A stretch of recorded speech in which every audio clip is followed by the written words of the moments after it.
दोस्तों बहुत बहुत स्वागत है आप सभी का हमारे इस YouTube चैनल में। दोस्तों इस चैनल पर अब तक की सबसे बड़ी खबरों की अपडेट्स आपको मिलती हैं, इसलिए आप रेड बटन दबाकर आप चैनल को सब्सक्राइब कर लें और बेल आइकन को भी जरूर प्रेस कर लें, जिससे कि आपसे कोई भी न्यूज मिस ना हो। इस चैनल पर सिर्फ और सिर्फ सच्ची खबरें दिखाई जाती हैं और सभी खबरें काम की होती हैं। तो दोस्तों बढ़ते हैं पहली बड़ी खबर की ओर। जी हाँ दोस्तों, अगली बड़ी खबर है कि सेना की कामयाबी से चहका सोशल मीडिया, पूरे दिन चमकते रहे लोगों के चेहरे। जम्मू कश्मीर के पुलवामा में 12 दिन पहले आत्मघाती हमले के शिकार 42 शहीदों के गम में डूबे लोगों ने लिए मंगलवार की सुबह सुकून भरी थी। जैश ए मोहम्मद समेत पाकिस्तान परस्त कई आतंकी संगठनों के ठिकानों पर वायुसेना की कार्रवाई के लोगों ने तहे दिल से इस्तकबाल किया है। लखनऊ से वाराणसी, बरेली और कानपुर समेत उत्तर प्रदेश के कई जिलों में वायुसेना की कार्रवाई की खबर टीवी चैनलों के माध्यम से लोगों को मिली, जिसे सुनते ही मुझे चेहरे पर मुस्कान आ गई। लोग बाग तहे दिल से सेना की तारीफ कर रहे थे और उनकी हौसला अफजाई करते दिखाई पड़े। कई स्थानों पर लोगों ने पटाखे फोड़े और मिठाई बांटकर अपनी खुशी का इजहार किया। सुबह सवेरे गुड मॉर्निंग ने संदेशों की बजाय व्हाट्सएप और फेसबुक में सेना की तारीफ में कसीदे कड़े जा रहे थे। वहीं ट्विटर और इंस्टाग्राम भी तड़के से ही सक्रिय हो चुका था। टीवी स्क्रीनों पर चिपके लोग पल पल की जानकारी हासिल करने में जुटे थे और अपने सगे संबंधियों और दोस्त यारों को ये सूचनाएं फोन और सोशल मीडिया के जरिए साझा करते दिखाई पड़े। राजनीतिक दलों के नेता भी अपने आधिकारिक अकाउंट से भारतीय सेना को मुबारकबाद दे रहे थे। हालांकि कई ने अपने राजनीतिक हितों के मद्देनजर मोदी सरकार पर सेना को छूट देने का देर से लिया गया फैसला करार दिया। सपा अध्यक्ष अखिलेश यादव ने ट्वीट कर वायुसेना को इस उपलब्धि के लिए मुबारकबाद दी। वहीं बसपा सुप्रीमो मायावती ने इसे सही मगर देर से लिया गया कदम बताया। लखनऊ में हजरतगंज क्षेत्र में रेडीमेड कपड़ों के व्यापारी दुर्गेश मेहता ने कहा कि सेना के शौर्य और पराक्रम पर हर भारतीय को नाज है। आज ही कार्रवाई हर देशवासी को सुकून देगी। आतंकी शिविरों को नेस्तनाबूद कर देने से पुलवामा के शहीदों का बदला लिया है। अभी ऐसे और भी शिविर पड़ोसी देश की धरती पर हो सकते हैं। अमीनाबाद में लकड़ी के कारोबारी अफजल अंसारी ने चहकते हुए कहा कि वायुसेना की सर्जिकल स्ट्राइक पड़ोसी देश को सबक है कि समय रहते आतंकी शिविरों को खुद ही हटा ले, वरना और भी कड़ी कार्रवाई के लिए तैयार रहें। लकड़ी के टाल के बगल में पान मसाले की गुमटी लगाकर बैठे फहीम ने कहा कि देश की रक्षा की खातिर हम कुछ भी कर गुजरने को तैयार हैं। इंदिरा नगर में सी ब्लॉक निवासी सरकारी मुजालिम राजेश अग्रवाल ने कहा कि सेना की कार्रवाई अद्भुत है, लेकिन आतंक का पनाहगार पड़ोसी देश पलटवार कर सकता है, जिसके लिए सेना के साथ साथ हर देशवासी को चौकन्ना रहना होगा। सीमा पर सेना मुंहतोड़ जवाब देने को तैयार बैठी है, जबकि हम आपके बीच में छिपे संदिग्धों की पहचान कर उनकी गतिविधि की जानकारी सुरक्षा बलों को देना सबकी जिम्मेदारी है। आशियाना निवासी पूर्व सैन्य कर्मी विवेक चौहान ने कहा कि सोशल मीडिया लोगों को सुरक्षा के बारे में जागरूक करने का मजबूत जरिया है, लेकिन इसका बेजा इस्तेमाल मसलन गैर जरूरी उन्माद फैलाने वाली पोस्टों से खबरदार रहना होगा। सोशल मीडिया में ऐसी कोई सूचना फॉरवर्ड करने से बचना चाहिए। जी हाँ दोस्तों, अगली बड़ी खबर है कि भारत ने पाकिस्तानी ड्रोन को मार गिराया। भुज गुजरात के सीमावर्ती कच्छ जिले के अबडासा तालुका में नुंधातड़ गांव में वायुसेना के मोथाला उप आधार शिविर के निकट आज कथित तौर पर पाकिस्तान के एक संदिग्ध मानव रहित विमान ड्रोन को मार गिराया। सैन्य प्रवक्ता कर्नल संबित घोष ने हालांकि फिलहाल इसकी जानकारी होने की बात से इनकार किया है और कहा कि अगर ऐसी घटना हुई होगी तो इस संबंध में आधिकारिक बयान जारी किया जाएगा। उधर ग्रामीणों ने बताया कि नलिया एयरफोर्स स्टेशन से करीब 30 किलोमीटर और पाक सीमा से 60 किलोमीटर दूर मुथाला उप वायुसेना केंद्र के पास ग्रामीणों ने सुबह लगभग 6:15 बजे से जो 2 तेज धमाके सुने। जब वे गांव के बाहरी इलाके में पहुंचे तो वहां कैमरा और अन्य उपकरणों वाले किसी वस्तु का मलबा बिखरा हुआ था। मौके पर पुलिस और अन्य सुरक्षा बलों के जवान भी पहुंच गए।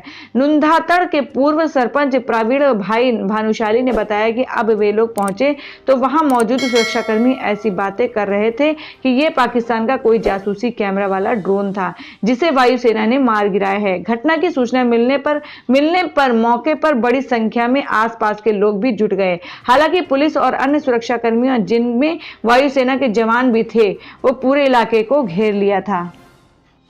जी हाँ दोस्तों, अगली बड़ी खबर है कि आतंकवाद के खिलाफ कार्रवाई पर सभी दल सरकार के साथ। सरकार की ओर से बुलाई गई सर्वदलीय बैठक में सभी पार्टियों के नेताओं ने पाकिस्तान के कब्जे वाले कश्मीर पीओके में आतंकवादी कैंप पर भारतीय वायुसेना की कार्रवाई का स्वागत किया है और भरोसा दिया है कि वे आतंकवाद के खात्मे के लिए हर कार्रवाई का समर्थन करेंगे। विदेश मंत्री सुषमा स्वराज ने बैठक में बालाकोट में जैश ए मोहम्मद के कैंप पर वायुसेना द्वारा की गई कार्रवाई की विस्तृत जानकारी दी। बैठक में सरकार की ओर से उनमें अलावा गृह मंत्री राजनाथ सिंह, वित्त मंत्री अरुण जेटली तथा संसदीय कार्य राज्य मंत्री विजय गोयल मौजूद थे। श्रीमती स्वराज ने बैठक के बाद संवाददाताओं को यह जानकारी देते हुए बताया कि इसमें लगभग सभी बड़े दलों के प्रतिनिधि शामिल हुए। उन्होंने बताया कि सभी दलों के एक स्वर से वायुसेना को इस कार्रवाई के लिए बधाई दी और सरकार द्वारा आतंकवाद के खिलाफ की जाने वाली किसी भी कार्रवाई के लिए हमेशा समर्थन देने का आश्वासन दिया। विदेश मंत्री ने कहा, सभी दलों ने पक्ष विपक्ष का भेद किए बिना एकजुटता का प्रदर्शन किया। सर्वदलीय बैठक में शामिल होने वाली कांग्रेस के वरिष्ठ नेता गुलाम नबी आजाद ने वायुसेना के पराक्रम की प्रशंसा की और कहा कि उसके साथ आतंकवाद के सफाये में हमेशा उनकी पार्टी का समर्थन रहेगा। उन्होंने कहा कि आज के हमले की सबसे बड़ी विशेषता यह थी कि यह अभियान साफ सुथरा, इस हमले से किसी भी नागरिक को और सिर्फ आतंकवादी संगठनों के कैंपों को निशाना बनाकर उनके सफाई के लिए चलाया गया था। भारतीय कम्युनिस्ट पार्टी डी राजा ने कहा कि यह आतंकवाद के खिलाफ कार्रवाई थी, सैन्य कार्रवाई नहीं थी। तृणमूल कांग्रेस के डेरेक ओब्रायन तथा शिरोमणि अकाली दल के नरेश गुजराल ने कहा कि सभी दलों ने आतंकवाद के खिलाफ कार्रवाई में सरकार को समर्थन दिया है। बैठक में श्री आजाद, श्री राजा, श्री ब्रायन तथा श्री गुजराल के अलावा राष्ट्रवादी कांग्रेस पार्टी के प्रफुल्ल पटेल सहित कई दलों के नेता मौजूद थे। तो दोस्तों, आप कमेंट करके बताइए कि भारत के वीर जवानों और भारत के सपूतों के लिए और सेनाओं के लिए आप क्या संदेश देना चाहते हैं, जिससे कि उनका मनोबल और ऊंचा हो। हमें कमेंट करके जरूर बताइए। जी हाँ दोस्तों, अगली बड़ी खबर है कि सपा नेता ने जैश ए मोहम्मद के शिविर पर हमले को बताया झूठा। समाजवादी पार्टी सपा के वरिष्ठ नेता एवं उत्तर प्रदेश के पूर्व मंत्री विनोद कुमार उर्फ पंडित सिंह ने भारतीय वायुसेना द्वारा पाकिस्तान में आतंकवादियों के ठिकानों पर हवाई हमलों को झूठा करार दिया है। मंगलवार को यहां पार्टी के कार्यकर्ता सम्मेलन को संबोधित करते हुए उन्होंने कहा, भाजपा नेता झूठे हैं।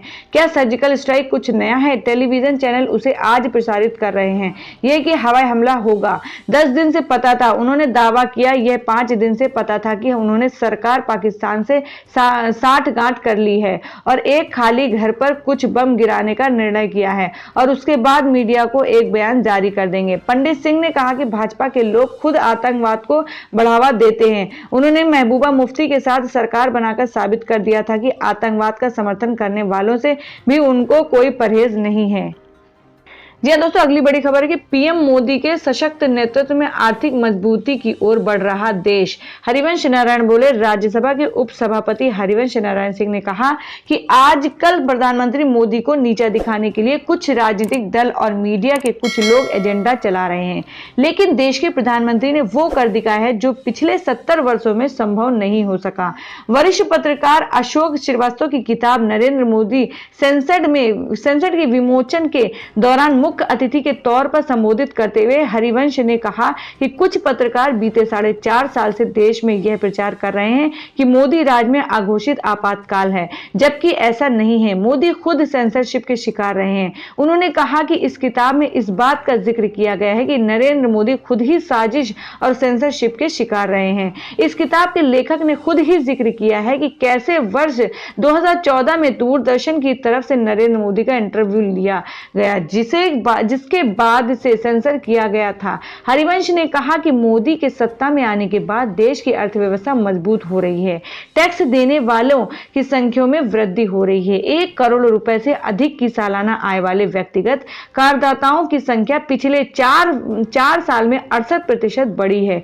इस कार्यक्रम की अध्यक्षता कर रहे इंदिरा गांधी राष्ट्रीय कला केंद्र IGNCA के अध्यक्ष राम बहादुर राय ने सभा को संबोधित करते हुए कहा कि यह पुस्तक सत्य का दस्तावेज है। साथ ही इतने आकर्षक अंदाज में लिखा गया है कि हर पेज के बाद अगला पेज पढ़ने के लिए जिज्ञासा बढ़ जाती है। उन्होंने कहा कि किताब पढ़ने के दौरान ऐसा लगा जैसे वो उपन्यास पढ़ रहे हैं। राय ने कहा कि इस किताब में वर्तमान समय में मोदी से नफरत करने वाले पत्रकारों के फेक नैरेटिव का भंडाफोड़ किया गया है।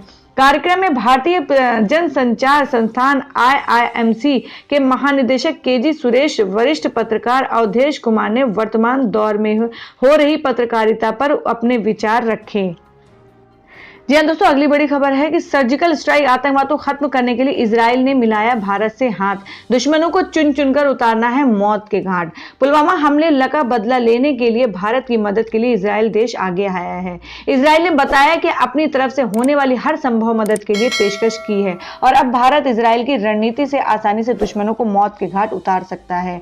इजराइल देखने में भले ही छोटा सा देश है, लेकिन इस देश की आर्मी की शक्ति से आप वाकिफ नहीं है और इनकी आर्मी की ताकत तो अमेरिका भी देख चुकी है। इजराइल देश एक ऑपरेशन रेथ ऑफ गॉड, जिसमें दुनिया के सबसे खतरनाक आतंकवादियों को इजराइल ने बड़ी ही बेरहमी से मौत दी है। यह देश अपने दुश्मनों को माफ करने वालों में से नहीं है। इस देश की आर्मी बहुत ही ताकतवर है। इजराइल देश की तीनों प्रमुख सेना, थल सेना, नौसेना और वायुसेना के बीच गहरी समझ है और ये हर जरूरी सूचना एक दूसरे को बताते हैं। जो भी ऑपरेशन इनके द्वारा किया जाता है उसकी जानकारी तीनों सेनाओं के अफसरों को दी जाती है। सबसे बड़ी बात है, इस देश में महिलाओं को भी आर्मी की ट्रेनिंग लेना अनिवार्य है। सेना के हर जवान को मुश्किल परिस्थिति से निकलने का प्रशिक्षण दिया जाता है। हर हथियार को हैंडल करना इजराइल की आर्मी को अच्छे से आता है। इजराइल आर्मी से सेना के प्रशिक्षण को 3 हिस्सों में बांटा गया है। पहला है रेगुलर सर्विस। इस सर्विस में इजराइल देश के हर नागरिक को आर्मी का प्रशिक्षण दिया जाता है। महिलाओं के लिए भी ये ट्रेनिंग जरूरी है। दूसरी है परमानेंट सर्विस। इस सर्विस में वो जवान शामिल होते हैं जो कि आर्मी में काम करना चाहते हैं। और तीसरी है रिजर्व सर्विस। इस सर्विस के अनुसार इजराइल देश के आम नागरिकों को आर्मी के लिए 1 महीना देना होता है, यानी लोग अपनी मर्जी से कोई 1 महीना चुनकर जिसमें वो सेना को अपनी सेवा दे सकें। तो दोस्तों, इस खबरों से संबंधित सवालों के लिए हमें कमेंट करके जरूर बताएं और वीर सेनाओं को आप क्या संदेश देना चाहते हैं जिससे कि उनका मनोबल ऊंचा रहे, हमें कमेंट करके जरूर बताएं। और अगर आपने हमारे चैनल को सब्सक्राइब नहीं किया है तो रेड बटन दबाकर हमारे चैनल को सब्सक्राइब कर लें और बेल आइकन को भी जरूर प्रेस कर लें, जिससे कि आपसे किसी भी तरह की न्यूज मिस ना हो। दोस्तों, बहुत बहुत स्वागत है आप सभी का हमारे इस YouTube चैनल में। दोस्तों, इस चैनल पर अब तक की सबसे बड़ी खबरों की अपडेट्स आपको मिलती हैं, इसलिए आप रेड बटन दबाकर आप चैनल को सब्सक्राइब कर लें और बेल आइकन को भी जरूर प्रेस कर लें, जिससे कि आपसे कोई भी न्यूज मिस ना हो। इस चैनल पर सिर्फ और सिर्फ सच्ची खबरें दिखाई जाती हैं और सभी खबरें काम की होती हैं। तो दोस्तों, बढ़ते हैं पहली बड़ी खबर की ओर। जी हाँ दोस्तों, पहली बड़ी खबर है कि भारतीय सेना ने नियंत्रण रेखा पर जवाबी कार्रवाई में पाकिस्तान की 5 चौकियों को की ध्वस्त। भारतीय सेना ने सीमा पार से पाकिस्तानी गोलाबारी का करारा जवाब देते हुए जम्मू कश्मीर में नियंत्रण रेखा के उस पार स्थित पाकिस्तान की 5 चौकियां ध्वस्त कर दी। इस कार्रवाई में कई पाकिस्तानी सैनिक हताहत हुए हैं। एक रक्षा अधिकारी ने यह जानकारी दी। एक रक्षा PRO ने कहा कि भारतीय सेना ने जवाबी कार्रवाई की और हमारी लक्षित गोलीबारी में 5 चौकियों को गंभीर नुकसान पहुंचाया और राजौरी और पुंछ जिलों में नियंत्रण रेखा से लगे क्षेत्र में पाकिस्तानी सेना के कई जवान हताहत हुए। उन्होंने कहा कि शाम 6:30 बजे के बाद पाकिस्तानी सेना ने हताशा के कारण नियंत्रण रेखा पर भारी हथियारों से गोलीबारी करने के बिना उकसाने वाला संघर्ष विराम उल्लंघन किया। पाकिस्तानी सैनिकों को ग्रामीणों को मानव कवच के रूप में इस्तेमाल करते हुए आम नागरिकों के घरों में मोर्टार और मिसाइलें दागते हुए भी देखा गया। PRO ने कहा कि हालांकि भारतीय सेना ने आम नागरिकों की बस्तियों से अलग पाकिस्तानी चौकियों को निशाना बनाया, इसके कारण बड़ी संख्या में पाकिस्तानी सैनिक हताहत हुए हैं। दोनों तरफ से गोलीबारी में भारतीय सेना के 5 सैनिकों को मामूली चोटें आई हैं। इनमें से 2 को इलाज के लिए सेना के अस्पताल में लाया गया है। उनकी स्थिति स्थिर है। जी हाँ दोस्तों, अगली बड़ी खबर है कि वायुसेना के हवाई हमले पुलवामा के शहीदों को श्रद्धांजलि। मोहन भागवत बोले। राष्ट्रीय स्वयं सेवक संघ RSS प्रमुख मोहन भागवत ने मंगलवार को कहा कि जैश ए मोहम्मद के आतंकवादी प्रशिक्षण ठिकानों पर भारतीय वायुसेना के हवाई हमले पुलवामा हमले में शहीद हुए जवानों को श्रद्धांजलि है। जैश ए मोहम्मद ने ही जम्मू कश्मीर के पुलवामा में CRPF के जवानों पर 14 फरवरी को हुए आत्मघाती विस्फोट की जिम्मेदारी ली थी। भागवत ने महान स्वतंत्रता सेनानी वीर सावरकर सावरकर के विचारों को याद किया कि भारत को शक्तिशाली बनने की जरूरत है, क्योंकि बिना शक्ति के कोई उसकी नहीं सुनेगा। वो कंप्यूटर वैज्ञानिक विजय भाटकर के सम्मान कार्यक्रम में बोल रहे थे, जिन्हें स्वतंत्र वीर सावरकर गौरव पुरस्कार से सम्मानित किया गया है। उन्होंने कहा, हमें सच बोलने के लिए शक्ति की आवश्यकता नहीं है, लेकिन दुनिया वैसी नहीं है, वह सिर्फ शक्ति को ही समझती है। इसलिए अगर हम दुनिया को अपना अध्यात्म, सत्य और अहिंसा दिखाना चाहते हैं तो हमें शस्त्र संपन्न और शक्ति संपन्न बनने की आवश्यकता है। जी दोस्तों, अगली बड़ी खबर है कि तीनों सेना प्रमुखों ने प्रधानमंत्री को सुरक्षा स्थिति से कराया अवगत। तीनों सशस्त्र बलों के प्रमुखों ने मंगलवार को प्रधानमंत्री नरेंद्र मोदी से मुलाकात की और पाकिस्तान के अंदर जैश-ए-मोहम्मद के आतंकवादी शिविरों पर भारतीय वायुसेना के हवाई हमलों के बाद सुरक्षा की स्थिति से उन्हें अवगत कराया। सूत्रों ने बताया कि सेना, नौसेना और वायुसेना के प्रमुखों ने आज शाम प्रधानमंत्री से मुलाकात की और सीमा पर सुरक्षा की स्थिति से उन्हें अवगत कराया। पाकिस्तानी की तरफ से जाबाजी कार्रवाई की धमकी के परिप्रेक्ष्य में बैठक हुई। पाकिस्तान ने कहा है कि वो अपनी पसंद के समय और स्थान के मुताबिक कार्रवाई करेगा। पाकिस्तान के प्रधानमंत्री इमरान खान ने राष्ट्रीय सुरक्षा समिति की बैठक की थी, जिसमें वहां की तीनों सेनाओं के प्रमुखों ने हिस्सा लिया। बहरहाल ये पता नहीं चला है कि 30 मिनट तक चली बैठक में क्या बातचीत हुई। जी हाँ दोस्तों, अगली बड़ी खबर है कि भारत के सर्जिकल स्ट्राइक के बाद एहतियातन एलओसी के आसपास सभी स्कूलें बंद। पुलवामा में सीआरपीएफ पर हुए आतंकी हमले के बाद भारतीय एयरफोर्स के जवानों कार्रवाई के बाद पाकिस्तान की तरफ से होने वाले किसी भी हरकत से बचाव के लिए देश के हाथ ही जम्मू कश्मीर में भी सुरक्षा बल पूरी तरह अलर्ट पर है। सुरक्षा के लिहाज से एलओसी से सटे 5 किलोमीटर के दायरे में आने वाले सभी स्कूलों को बंद कर दिया गया है। एलओसी से सटे जिला राजौरी के डीएम ने स्कूलों को बंद रखने का आदेश दिया है। इस दौरान वहां कक्षा 5, 6, 7 की होने वाली वार्षिक परीक्षा को भी फिलहाल रद्द कर दिया गया है। इसके साथ ही मुंबई में आतंकी हमले की आशंका को लेकर भी स्कूलों में अलर्ट जारी कर दिया गया है। मुंबई में स्कूल बस एसोसिएशन ने बच्चों की सुरक्षा को लेकर गाइडलाइन जारी कर दी है। महाराष्ट्र के ट्रांसपोर्ट मिनिस्टर दिवाकर राउते से मीटिंग के बाद सभी स्कूलों को यह गाइडलाइन भेजा गया है। आतंकी हमले को लेकर अलर्ट में कहा गया है कि बच्चों को अकेला ना छोड़ें, किसी अनजान शख्स से बच्चे बात ना करें और कुछ भी संदिग्ध दिखे या हो तो फौरन स्कूल अथॉरिटी को सूचना दें। भारतीय वायुसेना के 12 मिराज विमान मंगलवार के अहले सुबह करीब 3:30 बजे पाकिस्तान के आसमान में आफत बनकर बरसे और जैश-ए-मोहम्मद और लश्कर के आतंकी लॉन्च पैड को पूरी तरह तबाह कर दिया। सरकारी सूत्रों के मुताबिक आतंकियों के खात्मे की इस कार्रवाई में भारतीय वायुसेना ने मिराज 2000 से 6 बेहद शक्तिशाली लेजर गाइडेड लक्ष्य को भेदने की पूरी क्षमता बम बालाकोट पाकिस्तान में आतंकियों के लॉन्च पैड पर गिराए और उन्हें हमेशा के लिए मौत की नींद सुला दी। सरकारी सूत्रों के मुताबिक वायुसेना की इस कार्रवाई में करीब 300-400 आतंकी मारे गए, जबकि आम लोगों को कोई नुकसान नहीं हुआ है। तो दोस्तों, हमें कमेंट करके बताइए कि इस सर्जिकल स्ट्राइक से कितने लोग सहमत हैं और भारत की वीर सेनाओं के लिए आप क्या संदेश देना चाहते हैं जिससे कि उनका मनोबल ऊंचा रहे। हमें कमेंट करके जरूर बताएं। जी हाँ दोस्तों, अगली बड़ी खबर है कि देश सुरक्षित हाथों में। मोदी कहा, मैं जनता की भावना, उत्साह और जोश को भली भांति समझ रहा हूं। प्रधानमंत्री नरेंद्र मोदी ने आज के दिन को भारत के पराक्रमी वीरों को नमन करने का दिन बताते हुए विश्वास दिलाया है कि देश सुरक्षित हाथों में है। श्री मोदी ने आज यहां भारतीय जनता पार्टी की विजय संकल्प जनसभा को संबोधित करते हुए कहा कि वह जनता की भावना, उत्साह और जोश को भली भांति समझ रहे हैं।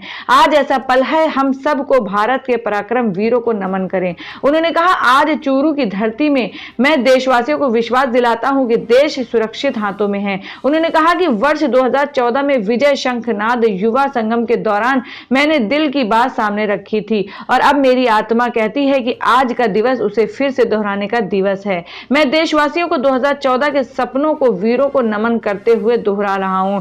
सौगंध मुझे इस मिट्टी की, मैं देश नहीं मिटने दूंगा, मैं देश नहीं रुकने दूंगा, मैं देश नहीं झुकने दूंगा। मेरा वचन है, भारत मां, सिर झुकने नहीं दूंगा। जाग रहा है देश मेरा, हर भारतवासी जीतेगा। सौगंध मिट्टी की, देश नहीं मिटने दूंगा।